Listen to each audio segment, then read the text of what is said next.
Nako, Lunes na Lunes, perwisyo po ang inabot ng ilang pasahero ng MRT. Napilitang bumaba ang karamihan sa mga pasahero sa North Avenue Station dahil hindi na po gumagalaw ang pila. Kumuha tayo ng update mula kay Athena Imperial. Athena?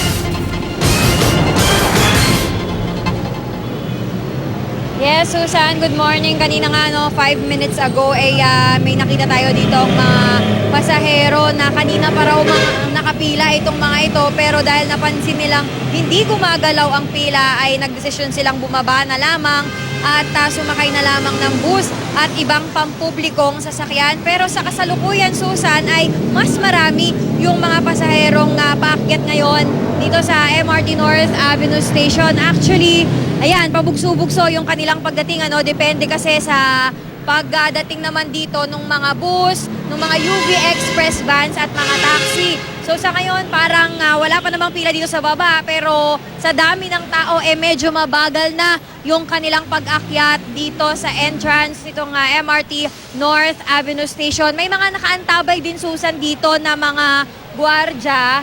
Ngayon pa lang, hindi kasi noong mga nakaraang araw, usually pag ganito, sa mga ganitong oras, wala pang mga guards dito sa baba. Pero sa ngayon, 2 gwardiya na yung nakaantabay dito sa baba. Samantala, Susan, ipakita naman natin itong sitwasyon dito sa EDSA.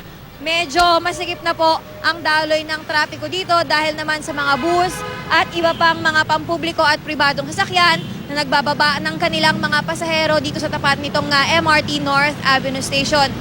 Susan, dahil wala pa naman nga ang mga pila. Ayan, wala pang pila dito sa MRT North Avenue Station. Pero ang may pila ngayon ay itong mga pasaherong papunta sa lungsod ng Makati.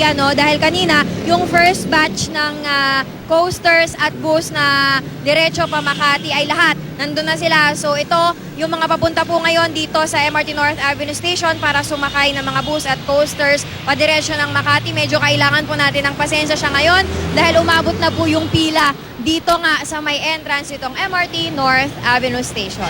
At yan muna ang pinakahuling balita mula rito sa Quezon City. Susan? Maraming salamat, Athena Imperial.